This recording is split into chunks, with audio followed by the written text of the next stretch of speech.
দুঃখজনক বিষয় হলো একটা জিনিস সত্য, আসলে আমি এই কথাটা বলতে চাই না, কারণ আমি একটু মূর্খ মানুষ, তারপর একটু পড়াশোনা আছে, ওইটু হলো কওমি মাদ্রাসার। তো কওমি মাদ্রাসার আলেমদের প্রতি গভীর শ্রদ্ধা রেখে একটু কথা বলি। আপনারা আপনারা আবেগের তাড়নায় ভারতের পাতা ফাঁদে পা দিয়ে নিজের ইমান বিক্রি করতেছেন, দেশের স্বাধীনতার সার্বভৌমত্বকে হুমকির মুখে ফেলতেছেন। দেখেন, আমরা যারা মিডিয়াতে কাজ করি, আমাদের ব্যবসাটা কি? ভিউ ব্যবসা। তা আমি আমার পেজে ঢুকে দেখবেন, আমার ইউটিউবে ঢুকে দেখবেন, আমি ইরান ইসরায়েলের আমেরিকার যুদ্ধ নিয়ে কোনো ভিডিও দিইনি, তেমন বেশি একটা দিইনি। কারণ কি জানেন, আমি ব্যক্তিগতভাবে আমি জাতীয়তাবাদী চেতনা রাজনীতি করি। তো আমার ফার্স্ট নীতি কি রাজনীতির? সবার আগে বাংলাদেশ।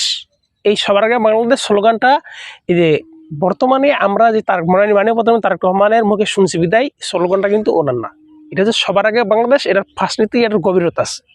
অর্থাৎ আমি সেই গভীরতা লক্ষ্য করে আমি আমার দেশ আগে। তো আমি ইরান ইসরায়েল আমেরিকার যুদ্ধ নিয়ে ভিডিও কেন দিলে এই নিয়ে একটু কথা বলি, তারপর অন্য কথা বলবো। যেমন সর্বপ্রথমে বলি, ইরান আমাদের বন্ধু দেশ, পরাশক্তি। পাকিস্তান বন্ধু দেশ, পরাশক্তি। চায়না বন্ধু দেশ, পরাশক্তি। তো মুসলিম দেশগুলোকে আমাদের দরকার আমাদের ভারতীয় আধিপত্যবাদ মোকাবেলা করার জন্য, এটা রাইট।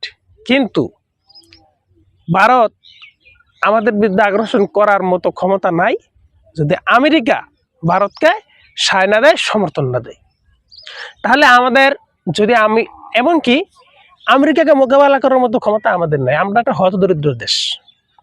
পাকিস্তানে ইরানের যে অর্থনীতি আছে, এই অর্থনীতির দ্বারা আমরা আমাদের দেশকে স্বাবলম্বী করতে পারবো না। যেমন পাকিস্তানে ইরানে এমন কোনো শর্ত নাই, মানে সামর্থ্য নাই যে আমাদেরকে বড় ধরনের একটা ঋণ সহায়তা দিবে, কারণ ওদের নিজেরই নেই। কিন্তু ওদের আমাদের বন্ধু হিসাবে দরকার। কিন্তু আমেরিকার মতো একটা পরাশক্তি দেশকেও আমরা বেজার করতে পারবো না।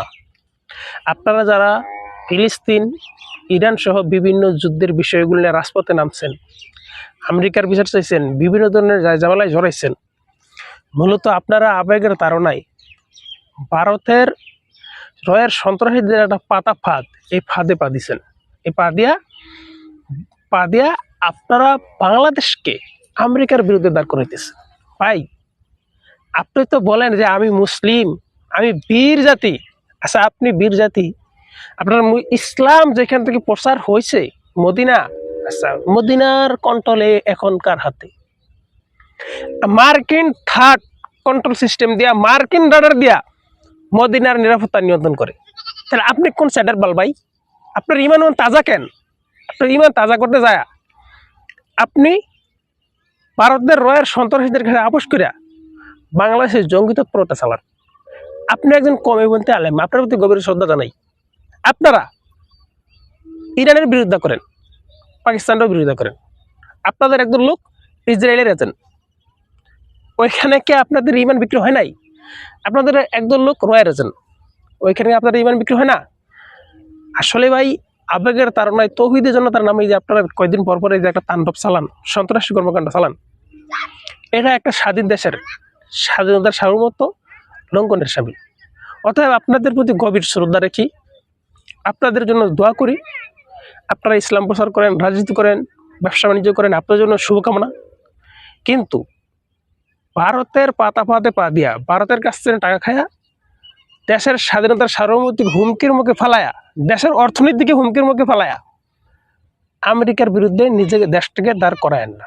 কারণ ভারত আপনাদেরকে টাকা কেন দেয়, এখন এইটা না বললে তো আর বুঝবেন না। ভারত আপনাদের বিরুদ্ধে, আপনাদেরকে টাকা দেয় আমেরিকার বিরুদ্ধে স্লোগান দেওয়ার জন্য, আমেরিকার বিরুদ্ধে রাজপথে নামার জন্য। কারণ কি জানেন, ভারতের এমন কোনো শক্তি নাই যে ওই শক্তি দিয়ে বাংলাদেশের এই বৃহত্তর জনসংখ্যা নিয়ন্ত্রণ করব। বাংলাদেশের প্রতিটা মানুষের জাতীয়তাবাদের যে চেতনা, সবার আগে বাংলাদেশের ফার্স্ট নীতি প্রতিটা মানুষের ভিতরে আছে, এই মানুষকে নিয়ন্ত্রণ করব। তাহলে জাতীয়তাবাদের যেই চেতনা, জাতীয়তাবাদী দর্শনকে হত্যা করতে, ভারতের স্বার্থ সিদ্ধি করতে, এদেশের বাংলাদেশের জাতীয়তাবাদী চেতনার পতন ঘটাইতে ভারতের দরকার আমেরিকাকে। আর আমেরিকাকে ভারত ব্যবহার করতে না পারবো অতক্ষণ পর্যন্ত এদেশে আওয়ামী লীগ রাজনীতি করতে পারবো না। জাতীয় পার্টির মতো একটা বেহায়া নির্লজ্জ পার্টি এই দেশও ভারত জন্ম দিতে পারবো না। অতএব ভারত কাটা দিয়া কাটা তুলবো, আপনাকে ব্যবহার করবো টাকা দিয়া, আপনার বিরুদ্ধে আমেরিকাকে দাঁড় করাইব। তখন ভারত প্রমাণ করবো যে বাংলাদেশের জঙ্গি তৎপরতা আছে, বাংলাদেশের মুসলমানরা মানুষরা আমেরিকার বিরুদ্ধে করে, তাই আমেরিকার ভুলভাল বুঝায় দেশের বিরুদ্ধে দাঁড় করাই দিব, আপনাদের বিরুদ্ধে ষড়যন্ত্র করবো। দেখেন 1 থেকে 6 পর্যন্ত একজন দেশনায়ক তারেক রহমানের আম্মা দেশনেত্রী বেগম খালেদা জিয়া যেমন রাষ্ট্র পরিচালনা করছে, আওয়ামী লীগের মুরুদ ছিল না একটা আন্দোলন করার। আমি ওই সময় মুন্সিগঞ্জ ছিলাম, পড়াশোনা করি, ওই সময় রাজনীতি একদম খুব কাছ থেকে দেখছি, শহরের আশপাশে ছিলাম। এই বিএনপি সরকারের যে পতনটা ঘটাইলো 6 সালে যে 28 অক্টোবর ঘটাইলো, এটা কেমনি? ভারত পারছে? ভারত পারে নাই। আওয়ামী লীগ পারছে? পারে নাই। লগ্গিবেটার মিছিলে কয়জন লোক ছিল? আরে লগ্গিবেটার মিছিলে যতজন লোক আওয়ামী লীগ নামাইছে ওর সাথে লোক তো বর্তমানে এনসিপিরই আছে, কিন্তু এই ঠুনকু একজন লোক নিয়ে এই লগ্গিবেটার মিছিলে যতজন লোক নামাইছে এর সাথে দ্বিগুণ লোক নিয়ে আমরা বিরোধী দলে থাকি আন্দোলন সংগ্রাম করছি, মিটিং মিছিল করছি। কিন্তু এই ছোট্ট একটা জনসংখ্যা নিয়ে সন্ত্রাসী হামলা করে বিএনপি সরকারের পতন কেমন ঘটালো জানেন? মূলত ভারত বাংলাদেশ সেনাবাহিনীকে নিয়ন্ত্রণ করছিল, আর সেটার উদাহরণ প্রমাণ 11 সরকারের যে master mind general Moeen doctor Fakhruddin বর্তমানে আমেরিকায় বিলাসবহুল জীবনযাপন করতেছে। ভারত আমেরিকাকে ব্যবহার করে বিএনপি সরকারের পতন করেছে। এই 17 বছর ক্ষমতা থাকিয়া ভারতের স্বার্থসিদ্ধি করছে। এখন আমেরিকা শেখ হাসিনার ভালো কেনা কেন জানেন? ভারত দীর্ঘদিন শেখ হাসিনা ক্ষমতায় থাকতে ভারতের যা দিছে এটা যেন ভারত অনেক উপকৃত হয়েছে, আর ওই উপকৃত অর্থের টাকাটা ভারত অস্ত্রে শস্ত্রে সজ্জিত হয়েছে, শক্তি উপার্জন করছে। আর এই কারণে শেখ হাসিনার ক্ষমতাতন আমেরিকা হালা দেওয়ার মানে একটা চেষ্টা ছিল, গুঞ্জন ছিল, ওইটা করছিল। কারণ আমেরিকা কিছু দিচ্ছে না, ভারত পরাশক্তি হোক। এই এশিয়া মহাদেশের ভিতরে মায়ানমার, বাংলাদেশ, শ্রীলঙ্কা, নেপাল, ভুটান, চীন, পাকিস্তান, ইরান, আফগানিস্তান, এই দেশগুলোর ভিতরে ভারতের একমাত্র বন্ধু দেশ হইল বাংলাদেশ।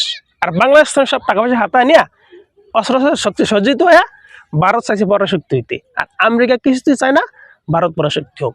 সেই কারণে ভারত আর আমেরিকার ভিতরে বর্তমানে দ্বন্দ্ব।